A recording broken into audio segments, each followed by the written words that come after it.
الحمد لله نحمده ونستعينه ونستغفره ونعوذ بالله من شرور أنفسنا ومن سيئات أعمالنا من يهده الله فلا مضل له ومن يضلل فلا هادي له وأشهد أن لا إله إلا الله وحده لا شريك له وأشهد أن محمدا عبده ورسوله يا أيها الذين آمنوا اتقوا الله حق تقاته ولا تموتن إلا وأنتم مسلمون يا أيها الناس اتقوا ربكم الذي خلقكم من نفس واحدة وخلق منها زوجها وبث منهما رجالا كثيرا ونساء واتقوا الله الذي تساءلون به والأرحام إن الله كان عليكم رقيبا يا أيها الذين آمنوا اتقوا الله وقولوا قولا سديدا يصلح لكم أعمالكم ويغفر لكم ذنوبكم ومن يطع الله ورسوله فقد فاز فوزا عظيما أما بعد فإن خير الحديث كتاب الله وخير الهدي هدي محمد صلى الله عليه وسلم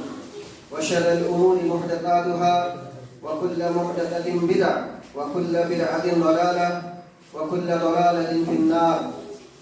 أعوذ بالله السميع العليم من الشيطان الرجيم من همزه ونفخه ونفثه. بسم الله الرحمن الرحيم. الذين آمنوا ولم يلبسوا إيمانهم بظلم أولئك لهم الأمن وهم مهتدون. رب اشرح لي صدري ويسر لي أمري واحلل عقدة من لساني يفقهوا قولي. سبحانك لا علم لنا إلا ما علمتنا إنك أنت العليم الحكيم وتب علينا إنك أنت التواب الرحيم. تمام قسم کی تعریف کبریائی حمد و ثنا اس اللہ وحدہ لا شریک کے لیے لائق و زیبا ہے جس نے ساری کائنات کی تخلیق فرمائی، ہماری ضرورتوں کے واسطے ہر ایک چیز کو مہیا فرمایا، ہماری رشت و ہدایت کے لیے انبیاء اور رسولوں کا سلسلہ جاری فرمایا اور ہمیں مسلمان بنایا. درود و سلام نازل و تمام انبیاء کرام علیہ الصلوۃ والتسلیم پر، خصوصاً امام کائنات، امام الانبیاء، افضل البشر، خاتم النبیین، شفیع المذنبین، رحمت للعالمین محمد صلی اللہ علیہ وسلم پر.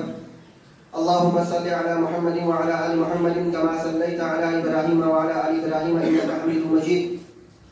اللهم بارك على محمد وعلى آل محمد كما باركت على إبراهيم وعلى آل إبراهيم إنك حميد مجيد. معزز سامعین کرام، عزیز بچوں، خطبہ مسنونہ کے بعد سورہ انعام سورہ نمبر 6 آیت نمبر 82 کی تلاوت آپ کے سامنے کی گئی. گزشتہ 4 ہفتوں سے اسی آیت کریمہ کی روشنی میں توحید کے تعلق سے بہت ساری باتیں آپ کے سامنے بتائی گئیں. توحید ہماری زندگی ہے، توحید ہمارا مقصد ہے. آپ دنیا کے اندر میں چاہے کچھ بھی کیجیے، کوئی ممانعت یا کوئی حرج کی بات نہیں ہے، لیکن توحید ہی ہمارا اصل بنیادی مقصد ہونا چاہیے اور توحید کے مطابق ہی ہماری زندگی بسر ہونی چاہیے. لوگ باگ یہ سوال کرتے ہیں کہ آج کے اس پرفتن دور میں، ان حالات میں ہمیں چاہیے کہ ہم امت مسلمہ کے مسائل کو بیان کریں اور ان کے حل کے تعلق سے بیان کریں، یا اسی طریقے سے جو کچھ آج ہندوستان کے اندر میں ہو رہا ہے اس کے تعلق سے بیان کریں. یہ ساری باتیں یا یہ ساری چیزیں اپنی جگہ درست ہیں، لیکن توحید اصل ہے. توحید کے مطابق اگر ہماری زندگی بسر نہ ہو تو ہمیں ایک نہ ایک دن پچھتانا پڑے گا کہ کاش ہم نے توحید کو سمجھا ہونا.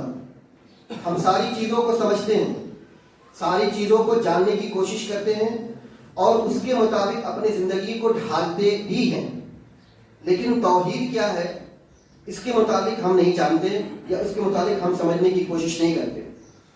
یہی وجہ ہے کہ ہم توحید کے معاملے میں پیچھے رہ جاتے ہیں اور کچھ نہ کچھ غلطی کر بیٹھتے ہیں. گزشتہ ہفتے آپ کو بتلایا گیا کہ کیسے ایک آدمی اللہ سبحانہ و تعالیٰ کی عبادت کرتا ہے لیکن اس کے باوجود بھی وہ شرک کرتا ہے. عبادت کرنے کے باوجود، اللہ سبحانہ و تعالیٰ کے آگے کھڑے رہنے کے باوجود، اس کے آگے سر بسجود ہونے کے باوجود بھی کیسے شرک کا ارتکاب کرتا ہے. آپ دیکھ لیجیے کہ توحید الوہیت کو سمجھتا نہیں ہے. توحید الوہیت کو، جس کو توحید عبادت بھی کہا جاتا ہے. آج کے خطبے میں انشاءاللہ ہم آپ کے سامنے میں 2 باتوں کا ذکر کریں گے. ایک تو یہ الہ جو ہم پڑھتے ہیں لا الہ الا اللہ. الہ کا ذکر کریں گے انشاءاللہ، اور دوسری بات یہ کہ اپنی عبادتوں کے اندر میں جو خلوص، جو للہیت ہونی چاہیے، اس کا ذکر کریں گے۔ ہم بہت ساری عبادتیں کرتے ہیں، لیکن ان عبادتوں میں کتنا خلوص ہے، کتنی للہیت ہے، وہ ہم سمجھتے ہیں، میرا اللہ رب العالمین سمجھتا ہے۔ کتنا ہم اللہ کی رضا کے لیے کرتے ہیں ساری عبادت۔ تو ہمیں چاہیے کہ ہم ان دونوں چیزوں کو بنیادی طور سے سمجھیں۔ ہم پڑھتے ہیں لا الہ الا اللہ۔ لا الہ کا مطلب یہ ہے کہ ہم پہلے تمام معبودان باطلہ کا انکار کرتے ہیں، تمام معبودان، اور الا اللہ کا مطلب یہ ہے کہ ہم اللہ سبحانہ و تعالیٰ کی عبادت کی گواہی دیتے ہیں، اس کو ثابت کرتے ہیں۔ جب تک کہ ایک بندہ تمام چیزوں، تمام الہ کا انکار نہیں کرے گا، تب تک کہ بندہ اسلام کے اندر میں داخل نہیں ہو سکتا۔ ہمارے یہاں کیا ہے کہ ہم الہ کو سمجھتے نہیں۔ ہمارے یہاں الہ کا تصور یہ ہے کہ بس ایک اللہ، یہ ہمارے یہاں تصور پایا جاتا ہے۔ مشرکین مکہ کے یہاں محمد بن عبد الوہاب، شیخ الاسلام محمد بن عبد الوہاب رحمۃ اللہ علیہ فرماتے ہیں کہ مشرکین مکہ کے یہاں الہ سے مراد وہ لوگ خالق و رازق اور مدبر نہیں لیتے تھے۔ وہ جانتے تھے کہ اللہ سبحانہ و تعالی خالق ہے، اللہ رازق ہے، اور اللہ مدبر بھی ہے، لیکن وہ لوگ الہ سے جو سمجھتے تھے وہ معنی یہ مراد لیتے تھے کہ جو ان کے یہاں سفارشی ہوتے تھے، جو ان کے یہاں اللہ اور ان کے درمیان میں جو سفارشی بن جائے وہ الہ ہے۔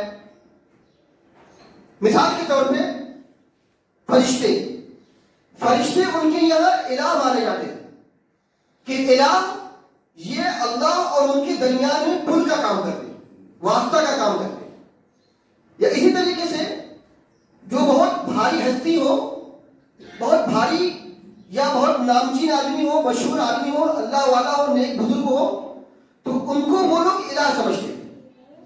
اسی وجہ سے جب اللہ کے نبی صلی اللہ علیہ وسلم نے یہ کہا لا الہ الا اللہ، کہ اللہ کے علاوہ کوئی عبادت کے لائق نہیں ہے، تو انہوں نے یہ کہا کہ افمن کان آلہۃ الہ الا اللہ ان ھذا لشیء عجیب۔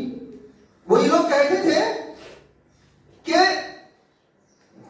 اجعل الآلہۃ الہا واحدا ان ھذا لشیء عجیب، کیا اس آدمی نے تمام معبود کو ایک معبود بنا دیا؟ ان کا کہنے کا مطلب یہ تھا کہ یہ تمام جو ہم لوگ جن کی عبادت کرتے ہیں ان کا انکار کرتا ہے، اور ان کا انکار کر کے ایک اللہ کو ثابت کرتا ہے۔ یہ تو بڑی عجیب بات ہے، ایسا نہیں ہونا چاہیے۔ تو وہاں ان کے یہاں الہ کا جو تصور پایا جاتا تھا وہ یہ تصور پایا جاتا تھا کہ جو اللہ کے یہاں ہمارا سفارشی ہو، جو نیک آدمی ہو، جو بزرگ ہو۔ بے نہیں، یہی معاملہ ہمارا آج بھی ہے کہ ہم جانے انجانے میں اللہ کو چھوڑ کر کے کسی اور کو الہ بنا کے رکھے ہوئے ہیں۔ مثال کے طور پہ ہمارے یہاں بھی بزرگوں کی پوجا ہوتی ہے، ان کی قبروں کی پرستش ہوتی ہے۔ ہمارے یہاں بزرگوں کی اتنی زیادہ تعظیم ہوتی ہے کہ ہم یہ سمجھتے ہیں کہ یہ بزرگ کل قیامت کے دن ہمارا بیڑا پار لگائیں گے، اور اسی وجہ سے ہم ان کے یہاں جا کر کے حاضری دیتے ہیں، ان کے آگے سجدے کرتے ہیں اور ان سے منتیں مانتے ہیں، ان کی دعائی دیتے ہیں، وغیرہ وغیرہ۔ تو اچھی طریقے سے سمجھ لیجیے، لا الہ الا اللہ کا مطلب یہ ہے کہ تمام معبودان جن کی آپ دعا کرتے ہیں اور ان کی جو ہے آپ کو انکار کرنا ہے، اور ایک اللہ سبحانہ و تعالیٰ کی عبادت کو ثابت اور برقرار رکھنا ہے۔ مثال کے طور پہ دعا کے سلسلے میں اللہ کے رسول صلی اللہ علیہ وسلم ارشاد فرما رہے ہیں الدعاء هو العبادہ، دعا عبادت ہے۔ دعا یدعو کے معنی ہوتے ہیں پکارنا، بلانا۔ تو جو بندہ اللہ سبحانہ و تعالیٰ کو پکارتا ہے، اور جو بندہ اللہ سبحانہ و تعالیٰ کے آگے دعا کرتا ہے، وہی سمجھ لیجیے کہ اللہ سبحانہ و تعالیٰ کے نزدیک توحید کو مانتا ہے، اور وہی توحید خالص کو سمجھتا ہے۔ تو گویا کہ پکارتا ہے. اب جو آدمی یا جو بندہ اللہ کو چھوڑ کر کے کسی اور کو پکارتا ہے یا کسی اور کو دعا کے لیے دعا کرتا ہے تو سمجھ لیجیے کہ وہ توحید الوہیت کو سمجھتا ہی نہیں. اس نے اس شخص کو الہ بنا کے رکھا ہوا، اس شخص کو الہ بنا کے رکھا ہوا. تو لا الہ الا اللہ کا مطلب یہ کہ صرف اور صرف اللہ سبحانہ و تعالیٰ کی عبادت کی جائے اور اسی کے آگے دعا کی جائے، اسی سے دعا کی جائے، اس کے علاوہ کسی سے دعا نہ کی جائے. ایک بات. دوسری بات یہ ہے اللہ سبحانہ و تعالیٰ نے سورۃ النحل میں ارشاد فرمایا وَلَقَدْ بَعَثْنَا فِي كُلِّ أُمَّةٍ رَسُولًا أَنِ اعْبُدُوا اللَّهَ وَاجْتَنِبُوا الطَّاغُوتَ. دو باتوں کا حکم دے کر کے اللہ سبحانہ و تعالیٰ نے انبیاء اور رسولوں کو بھیجا. پہلی بات تو یہ کہ اللہ کی عبادت کرو اور دوسری بات یہ کہ وَاجْتَنِبُوا الطَّاغُوتَ، طاغوت سے بچو، طاغوت کی پرستش سے بچو. اب اللہ کی عبادت تو ہمیں سمجھ میں آتی ہے کہ اللہ کی عبادت کرنی چاہیے، لیکن طاغوت سے بچنے کا کیا مطلب ہے؟ طاغوت سے مراد کیا ہے؟ طاغوت سے مراد یہ ہے کہ اللہ کو چھوڑ کر کے ہم جن چیز کو پکارتے ہیں یا جن سے ہم امید لگاتے ہیں یا جن سے ہم ڈرتے ہیں، جن پہ ہم بھروسہ کرتے ہیں، جن سے ہم آس لگاتے ہیں، جن سے ہم محبت کرتے ہیں اور جن کو ہم سمجھتے ہیں کہ یہ اللہ کے یہاں ہمارا بیڑا پار لگا لیں گی، یہ سمجھ کر کے ان کو پکارتے ہیں تو سمجھ لیجیے کہ ہم طاغوت کی پرستش کرتے ہیں. یہاں تک کہ اگر کوئی آدمی اپنی نفسانی خواہشات کی پیروی کرتا ہے اور اللہ کے احکام کو پیچھے ڈھکیل دیتا ہے تو سمجھ لیجیے کہ وہ آدمی طاغوت کی پرستش کرتا ہے، طاغوت کی عبادت کرتا ہے. اللہ سبحانہ و تعالیٰ نے سورہ بقرہ میں ارشاد فرمایا کہ جو آدمی وَمَن يَكْفُرْ بِالطَّاغُوتِ فَقَدِ اسْتَمْسَكَ بِالْعُرْوَةِ الْوُثْقَىٰ، جو آدمی طاغوت کا انکار کر دے گا تو گویا کہ اس نے ایک بہت ہی مضبوط کڑے کو تھام لیا، بہت ہی مضبوط کڑے کو تھام لیا. تو طاغوت کا انکار یہ بہت ہی ضروری ہے. آج ہم لوگ کہیں نہ کہیں طاغوت کی پرستش کرتے ہیں، کہیں نہ کہیں طاغوت کی عبادت کرتے ہیں یا طاغوت کی باتوں کو مانتے ہیں، جس کی وجہ سے کل ہمیں پتہ چلے گا کہ ہم نے توحید کو سمجھا ہی نہیں، توحید کو ہم نے سمجھا ہی نہیں. طاغوت کا انکار، اگر آپ طاغوت کا انکار کریں گے تبھی جا کر کے توحید خالص کو آپ سمجھیں گے، لیکن اگر آپ نے طاغوت کا انکار نہیں کیا تو آپ نے توحید خالص کو سمجھا ہی نہیں. بعین نہیں، یہی مفہوم لا الہ الا اللہ کا بھی ہے. لا الہ کا مطلب یہ ہے کہ آپ تمام معبود کا انکار کیجئے اور اسی طریقے سے طاغوت کی پرستش کا بھی انکار کیجئے، طاغوت کی پرستش کا بھی انکار کیجئے، تب جا کر کے آپ موحد، سچے موحد، توحید پرست بنیں گے. ہمارے یہاں معاملہ یہ ہے کہ ہم اس چیز کو سمجھتے نہیں. اور دوسری بات اچھی طریقے سے سمجھ لیجئے کہ عبادتوں کے اندر میں خلوص اور للہیت بہت ہی ضروری ہے. جب تک کہ ایک بندہ توحید خالص کو سمجھے اور سمجھ کر کے اللہ سبحانہ و تعالیٰ کے لیے عبادت کو خالص نہ کر لے تب تک کہ وہ موحد توحید پرست نہیں ہو سکتا. اب توحید خالص کے لیے مخلص ہونا یا اللہ رب العالمین کے لیے عبادت کو خالص کرنے کا کیا مطلب ہے، اس کو اچھی طریقے سے سمجھ لیجیے. اللہ رب العالمین کے لیے عبادت کو خالص کرنے کی جو مثال قرآن کریم میں بیان کی گئی ہے وہ بہت ہی بہترین مثال ہے. میں سمجھتا ہوں کہ اس سے بہترین مثال آپ کو شاید نہیں مل سکے. قرآن کریم میں اللہ سبحانہ و تعالیٰ نے جو حالات بیان کیے، جو مثالیں بیان کی ہیں، وہ ہمارے لیے ہماری زندگی میں کتنا کھرا اترتی ہیں اس کو ہمیں سمجھنے کی اچھی طریقے سے ضرورت ہے. قرآن کریم میں اللہ سبحانہ و تعالیٰ اخلاص کی ایک نمونہ، اخلاص کا ایک نمونہ بیان کرتے ہیں. اللہ سبحانہ و تعالیٰ سورہ زمر میں فرماتے ہیں قل انی امیرت ان اعبد اللہ مخلصا لہ الدین. نبی کریم صلی اللہ علیہ وسلم آپ کہہ دیجیے مجھے حکم دیا گیا ہے کہ میں عبادت کروں دین کو اس کے لیے خالص کرتے ہوئے. اب آپ کون کون سی عبادت کرتے ہیں؟ عبادت کانسیپٹ ہے، کیا تصور ہے؟ جو چیزیں آپ اللہ رب العالمین کی قرب کے لیے یا اللہ رب العالمین کی رضا حاصل کرنے کے لیے عمل کرتے ہیں وہ عبادت ہے۔ مثال کے طور پہ آپ نماز پڑھتے ہیں تو اللہ کی رضا کے لیے کرتے ہیں، اللہ نے حکم دیا ہے اس کے لیے آپ کرتے ہیں۔ اسی طریقے سے صدقہ اور خیرات کرتے ہیں تو صدقہ اور خیرات کس کے لیے کرتے ہیں؟ اللہ رب العالمین کی رضا کے لیے کرتے ہیں۔ اسی طریقے سے چھوٹی سی چھوٹی بھی نیکی، چھوٹے سے چھوٹا ابھی عمل اگر آپ کرتے ہیں تو اس کے اندر میں خلوص اور للہیت ہونی چاہیے۔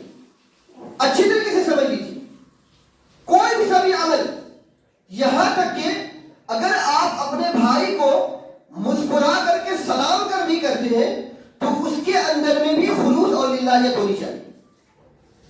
اپنے بھائی سے بھی مسکرا کر سلام کرتے ہیں، یا اگر آپ کسی کی طرف بڑھتے ہیں محبت کے نتیجے میں تو اس میں بھی خلوص اور للہیت ہونی چاہیے، اس میں بھی اللہ رب العالمین کی رضا مقصود ہونی چاہیے۔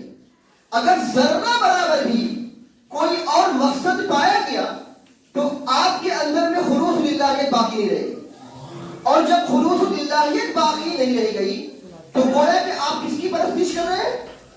الہ کو چھوڑ کر کے، جو کہ اللہ ہے اس کو چھوڑ کر کے طاغوت کی پرستش کر رہے ہیں، طاغوت کی آپ عبادت کر رہے ہیں۔ قرآن کریم میں اللہ سبحانہ و تعالیٰ نے اخلاص کی بہت ہی بہترین اور عمدہ مثال بیان کی۔ چنانچہ اللہ سبحانہ و تعالیٰ نے ارشاد فرمایا سورہ عنکبوت سورہ نمبر 29 آیت نمبر 65 میں، اسی طریقے سے سورہ لقمان سورہ نمبر 31 آیت نمبر 32 کے اندر اللہ فرماتے ہیں مشرکین مکہ کا حال بیان کرتے ہوئے کہ یہ مشرکین مکہ سے آپ سبق لیجئے، مشرکین مکہ سے سبق لیجئے کہ دیکھیے مشرکین مکہ کیسے خالص کرتے تھے، کیسے خلوص دل کے ساتھ میں اللہ کو پکارا کرتے تھے۔ فرماتے ہیں اللہ تعالیٰ کہ یہ مشرکین مکہ جب سمندر میں سفر کر رہے ہوتے تھے اور ان کی کشتیاں ہچکولے کھانے لگتی تھی اور سمندری طوفان وغیرہ آ جایا کرتا تھا تو یہ سمجھتے تھے کہ اب ہم جانے والے، اب ہم ختم ہونے والے، اب ہم ڈوبنے والے۔ تو اب یہ لوگ کیا کرتے تھے؟ دعوا اللہ مخلصین لہ الدین، یہ لوگ اللہ کو پکارا کرتے تھے، دین کو خالص کرتے تھے۔ اچھی طریقے سے سمجھ لیجیے، دین کو خالص کرتے ہوئے اللہ کو پکارا کرتے تھے۔ وہ معبودان باطلہ جن کو وہ لوگ سفارشی سمجھتے تھے اس کو سائی لگا دیتے تھے، جن کے سلسلے میں یہ سمجھتے ہیں کہ یہ اللہ تعالیٰ کے یہاں ہمارا بیڑا پار لگا دیں گے، آج ان کی زندگی میں یہ لوگ بیڑا پار نہیں لگا رہے۔ جو اللہ کے یہاں جو آج ہمارا بیڑا نہیں پار لگا سکتے وہ اللہ کے یہاں ہمارا بیڑا پار کیا لگا دیں؟ وہ یہ سمجھتے تھے۔ لہذا اسی وجہ سے وہ لوگ کیا کرتے تھے، سارے جو معبودان ہیں جن کو وہ لوگ پکارا کرتے تھے اور جن کو سمجھتے تھے کہ یہ ہمیں مصیبت سے بچانے والے ہیں، یہ ہمیں اولاد دینے والے ہیں، یہ ہمیں روزی روزگار دینے والے ہیں، یا یہ ہمیں مصیبت اور پریشانی میں نجات دینے والے ہیں، ان سب کو سائڈ لگا دیتے، ان سب کو سائڈ لگا کر کے مخلصین لہ الدین وہ لوگ کیا کرتے تھے؟ اللہ کو پکارا کرتے تھے بالکل خالص دل کے ساتھ میں۔ اب ان کے پکارنے میں کیا کیا چیزیں شامل ہوتی تھی آپ دیکھ لیے اچھی طریقے سے۔ ان کے پکارنے میں شامل ہوتی تھی یقین، 100% یقین ہوتا تھا کہ آج میرا اللہ مجھ کو بچا لے گا۔ یہ اخلاص ہے۔ اگر آپ کوئی عبادت کر رہے ہو تو اس یقین خالص کے ساتھ میں عبادت کیجئے کہ اللہ میری عبادت کو قبول فرمائے گا۔ آپ اللہ کو پکار رہے ہیں تو اس یقین خالص کے ساتھ میں اللہ کو پکاریے کہ اللہ میری دعاؤں کو سن رہا ہے، اللہ رب العالمین میری دعاؤں کو قبول کرے گا۔ یہ خلوص للہیت ہونی چاہیے، جس طریقے سے مشرکین مکہ خلوص کے ساتھ میں دعا کرتے، اسی طریقے سے مشرکین مکہ کے یہاں جو خلوص کے ساتھ پکارا کرتے تھے وہ یہ کہ ان کے اندر میں بالکل یہ ہوتا تھا کہ آج ہم بچ جائیں گے، ہم بالکل بچ جائیں گے۔ تو یہ خلوص آپ کی دعاؤں کے اندر بھی ہونا چاہیے۔ اسی طریقے سے آپ کی عبادتوں میں بھی خلوص ہونی چاہیے. دوسری بات یہ کہ وہ لوگ تمام معبودان باطلہ کا انکار کرتے تھے. تمام معبودان باطلہ، دو چیزیں ان کی یہاں پائی جاتی تھی اخلاص کے اندر میں. ایک تو معبودان باطلہ کا انکار، اور دوسرا یہ کہ بالکل یقین، اور تیسرا یہ توکل، بھروسہ، مکمل طور سے بھروسہ ہوتا تھا. توکل کرتے تھے وہ لوگ، اسی توکل کے ساتھ میں اللہ کو پکارا کرتے تھے. تو اللہ نے کیا فرمایا؟ اللہ فرماتے ہیں کہ فلما انجاہم من البر، اللہ ان کو نجات دیتا تھا. اللہ ان کو نجات دیتا تھا. اسی اخلاص کی بنیاد پر اللہ سبحانہ و تعالیٰ ان کو نجات دیتا تھا. یہی اخلاص اگر آج کی تاریخ میں ہماری عبادتوں کے اندر بھی پائی جائے تو اللہ سبحانہ و تعالیٰ ہم جن جن مشکلات کے لیے، جن جن چیزوں کے لیے اللہ کو پکارتے ہیں، مثال کے طور پہ ہم اللہ کو پکارتے ہیں روزی روزگار کے تعلق سے، ہم اس کے لیے پریشان ہیں، ہم اس کے لیے اللہ رب العالمین سے گریہ وزاری کرتے ہیں. اگر ہماری دعاؤں کے اندر میں مشرکین مکہ والا اخلاص نہیں پایا گیا تو ہماری دعا قبول نہیں ہوگی. آج ہم حالات کا رونا روتے ہیں. آج ہم ہندوستان یا ہندوستان سے باہر کی دنیا میں جن جن پریشانیوں کا ذکر کرتے ہیں، ان پریشانیوں کے ازالے کے لیے یا ان پریشانیوں سے بچنے کے لیے اللہ رب العالمین سے گریہ وزاری کرتے ہیں. کیجئے، لیکن اگر ان گریہ وزاری کے اندر میں مشرکین مکہ والا اخلاص اور خلوص للہیت نہ پایا جائے تو آپ کی دعاؤں کا کوئی اثر نہیں ہونے والا. آپ اپنے بال بچوں کے تعلق سے اللہ سے دعا کیجئے، آپ اپنے روزی روزگار کے تعلق سے اللہ سے دعا کیجئے، آپ اپنے صحت و تندرستی کے تعلق سے اللہ سے دعا کیجئے، یا اسی طریقے سے جن جن چیزوں کی آپ کو حاجت ہے یا جن جن چیزوں سے آپ اللہ رب العالمین کے لیے دعا کرتے ہیں، ان تمام دعاؤں کے اندر میں مشرکین مکہ والا اخلاص نہ پایا گیا تو آپ کی دعا قبول نہیں ہوگی. اللہ سبحانہ و تعالیٰ آپ کو وہ چیز نہیں دینے والا. جب مشرکین مکہ اللہ سبحانہ و تعالیٰ نے ان کو نجات دیا کس کے نتیجے میں؟ خلوص للہیت کے نتیجے میں. اللہ سبحانہ و تعالیٰ نے ان کو نجات دیا کس کے نتیجے میں؟ طاغوت کا انکار کرنے کے نتیجے میں. اللہ سبحانہ و تعالیٰ نے ان کو نجات دیا کس کے نتیجے میں؟ یقین خالص کے نتیجے میں. اس چیزوں کو اچھی طریقے سے سمجھ لیجیے. تو ہم کیا کرتے ہیں کہ ہم ان چیزوں کو اچھی طریقے سے سمجھتے نہیں. تو ہماری دعاؤں کے اندر میں اور ہماری عبادتوں کے اندر میں جو دو چیزوں کا پایا جانا بہت ہی ضروری ہے.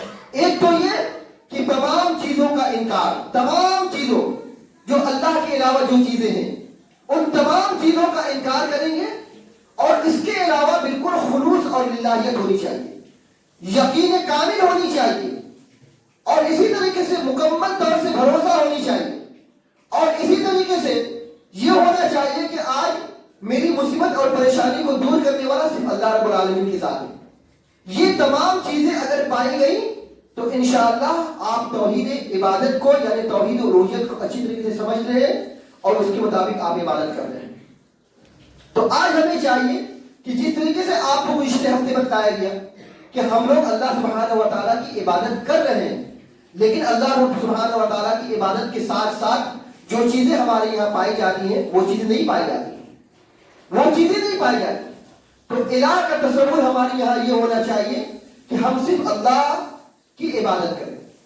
الہ کا تصور ہمارے یہاں یہ ہونی چاہیے کہ ہم صرف اللہ سے محبت کریں. الہ کا تصور ہمارے یہاں یہ ہونا چاہیے کہ ہم صرف ڈریں تو اللہ سے ڈریں. کیا فرمایا اللہ سبحانہ و تعالیٰ نے محبت کے سلسلے میں؟ اللہ سبحانہ و تعالیٰ محبت کے سلسلے میں ارشاد فرماتے ہیں الذین آمنوا اشد حبا للہ. ایمان والے جو ہوتے ہیں یہ اللہ سبحانہ و تعالیٰ سے محبت کے معاملے میں بالکل سخت ہوتے ہیں، بالکل سخت ہوتے ہیں. اپنی اولاد تمام چیزوں سے سب سے زیادہ اگر محبت کرتے ہیں تو اللہ رب العالمین سے محبت کرتے ہیں. اللہ رب العالمین سے محبت کا مطلب کیا ہے؟ اللہ رب العالمین سے محبت کا مطلب یہ ہے کہ اللہ سبحانہ و تعالیٰ نے ہمیں جن جن چیزوں کا حکم دیا ہے اس کو بجا لایا جائے، اور اللہ رب العالمین نے ہمیں جن جن چیزوں سے روکا ہے اس سے رک جایا جائے، اور اللہ سبحانہ و تعالیٰ نے ہمیں جن جن کاموں کے کرنے کا حکم دیا ہے اس کو مکمل طور سے کرنا چاہیے، تب جا کر کے ہم اللہ رب العالمین سے محبت کرتے ہیں۔ تو اگر ہم اللہ رب العالمین کی محبت کے بعد کسی اور سے محبت کرتے ہیں تو گویا کہ ہم نے توحید الوہیت کو سمجھا ہی نہیں، توحید الوہیت کو ہم نے سمجھا نہیں۔ اور کیا فرمایا اللہ سبحانہ و تعالیٰ؟ اللہ فرماتے ہیں کہ تم کو چاہیے، مومنوں کو چاہیے کہ اللہ سبحانہ و تعالیٰ پر ہی بھروسہ کرے، وعلی اللہ فلیتوکل المتوکلون، اور ایک جگہ اللہ نے فرمایا وعلی اللہ فلیتوکل المؤمنون، مومنوں کو چاہیے کہ وہ صرف اللہ پر بھروسہ کرے۔ اگر کوئی بندہ اللہ کو چھوڑ کر کے کسی اور پر امید لگاتا ہے، کسی اور پر بھروسہ کرتا ہے، تو گویا کہ اس نے الہ کے معنی کو سمجھا ہی نہیں۔ اچھی طریقے سمجھ لیجیے، الہ کے معنی کو اس نے سمجھا ہی نہیں۔ اللہ کو چھوڑ کر کسی اور پر بھروسہ کرتا ہے تو اس کا مطلب یہ ہے کہ وہ طاغوت کی پرستش کرتا ہے، طاغوت کی عبادت کرتا ہے۔ اللہ سبحانہ و تعالیٰ ہمیں حکم دے رہے ہیں کہ اللہ ہی پر بھروسہ کرنی چاہیے۔ اس کے علاوہ قرآن کریم میں اللہ سبحانہ و تعالیٰ ارشاد فرماتے ہیں فَلَا تَخْشَوْهُمْ وَاخْشَوْنِي، لوگوں سے مت ڈرو، ڈرو تو مجھ سے ڈرو۔ اب ڈر کا معاملہ یہ ہے کہ ہم اللہ کو چھوڑ کر کے کسی اور سے ڈرتے ہیں، یا اللہ سے بھی ڈرتے ہیں اور لوگوں سے ڈرتے ہیں۔ ایک ڈر جو ہوتی ہے وہ فطری ہوتی ہے، انشاءاللہ کبھی اس کے موقع پہ بات ہوگی، لیکن ایک ڈر ایسا بھی ہوتا ہے کہ جس کے سلسلے میں اللہ نے فرمایا کہ اس سے مت ڈریے، آپ ان چیزوں سے مت ڈریے، اللہ سے ڈریے۔ اللہ نے فرمایا فَلَا تَخْشَوْهُمْ وَاخْشَوْنِي، لوگوں سے مت ڈرو، مجھ سے ڈرو۔ ہمارے یہاں معاملہ کیا ہے کہ ہم اللہ سے بھی ڈرتے ہیں، لوگوں سے بھی ڈرتے ہیں۔ اگر ہمارے ساتھ میں ایسا بھی معاملہ ہے کہ ہم اللہ سے بھی ڈر رہے ہیں، لوگوں سے بھی ڈر رہے ہیں، تو گویا کہ ہم نے الہ کو سمجھا ہی نہیں۔ الہ کا معنی اور مفہوم یہ ہے کہ تمام ڈر کا انکار، لا الہ الا اللہ کا مطلب یہ ہے تمام ڈر کا انکار کیجیے۔ لا خوف الا اللہ، ڈر صرف اللہ کی۔ لا توکل الا اللہ، توکل نہیں، صرف اللہ نے، صرف اللہ پر توکل ہونی چاہیے۔ لا اسی طریقے سے محبت کسی کی نہیں، صرف اللہ سے محبت۔ یہ تب جا کر کے ہم کریں گے، تب جا کر کے الہ کا معنی اور مفہوم سمجھ میں آئے گا۔ محبت، امید، ڈر اور اسی طریقے سے یقین، یہ ساری کی ساری چیزیں صرف اللہ رب العالمین کے لیے ہی ہونی چاہیے۔ باقاعدہ اللہ رب العزت نے قرآن مجید میں تفسیر کے ساتھ میں ان چیزوں کو بیان کیا ہے۔ لیکن کوئی بندہ اگر ان چیزوں کو چھوڑ کر کے اللہ سے بھی کرتا ہے، بندے سے بھی کرتا ہے، اللہ سے بھی کرتا ہے، کسی اور سے بھی ایسا کرتا ہے، تو گویا کہ اس نے طاغوت کا انکار نہیں کیا، طاغوت سے بچا ہی نہیں۔ تو جب طاغوت سے نہیں بچا تو گویا کہ وہ توحید الوہیت کو یا توحید عبادت کو سمجھا ہی۔ اب وہ معاف کیجیے گا، توحید مکمل توحید والا نہیں بن سکتا، وہ مکمل توحید والا نہیں بن سکتا۔ اب ہماری یہ کیا ہے کہ ہم لوگوں سے ڈرتے ہیں، اللہ سے تو ہمارے ڈر ہے ہی، لوگوں سے بھی ڈرتے، لوگ کیا بولیں گے، لوگوں کا کیا ریئیکشن آئے گا، لوگوں کا کیا رد عمل ہوگا، سماج میں کیا ہمارا معاملہ ہوگا، برادری میں ہمارا کیا معاملہ۔ ہاں ٹھیک ہے، ساری چیزیں اپنی جگہ میں، ان چیزوں کو بھی کرنا ضروری، نہیں کریں گے تو کیا ہوگا؟ نہیں، سارے لوگ کر رہے ہیں، یہ بھی کرنا ضروری ہے۔ سماج میں زندہ رہنا ہے، سماج میں رہنا ہے، لوگوں کے بیچ میں رہنا، تو یہ بھی کرنا ضروری ہے۔ حکمت اور مصلحت کے تحت چلنا ہے، سب کچھ کرنا ہے، یہ ساری چیزیں ہمارا معاملہ چل رہا ہے۔ کیا فرمایا اللہ سبحانہ و تعالیٰ؟ اللہ فرماتے ہیں کہ جن لوگوں نے دین کے معاملے میں ٹکڑے ٹکڑے کر لیا، جنہوں نے دین کو ٹکڑے ٹکڑے بنا لیا، اے نبی کریم صلی اللہ علیہ وسلم، آپ کا ان سے کوئی رشتہ نہیں ہونی چاہیے۔ جنہوں نے دین کو ٹکڑے ٹکڑے بنا لیا، جنہوں نے توحید کو سمجھا ہی نہیں، جنہوں نے دین کو سمجھا ہی نہیں، دین کو جنہوں نے کھچڑی بنا کر کے رکھ دیا، دین کو جنہوں نے مریم میٹ بنا کر کے رکھ دیا، ہم ان سے محبت کریں ایسے جیسے اللہ سے محبت کی جاتی ہے، ہم ان سے محبت کریں ایسے جیسے ایمان والوں سے محبت کی جاتی ہے، ہم ان سے محبت کریں ایسے جیسے توحید پرست مسلمان بھائی سے محبت کرنی چاہیے، ایسے محبت کی جاتی ہے، یا ایسے ان سے معاملات کیا جاتا ہے؟ اللہ صاف طور سے ارشاد فرماتے ہیں ان سے مت ڈرو، مجھ سے ڈرو۔ رہا حالات کا معاملہ اور حالات کے تحت چلنے کا معاملہ، توحید خالص پر چاہیے، اللہ رب العالمین توحید پہ خالص چلنے کے نتیجے میں حالات اللہ بہتر بنا دے گا، حالات اللہ بہتر بنا دے گا۔ آپ مشرکین مکہ کا حال دیکھ لیجیے، اس سے بدتر حالات آج نہیں ہو سکتے۔ جس وقت اللہ کے رسول صلی اللہ علیہ وسلم مبعوث کیے گئے تھے، جس وقت صحابہ کرام رضی اللہ تعالیٰ عنہم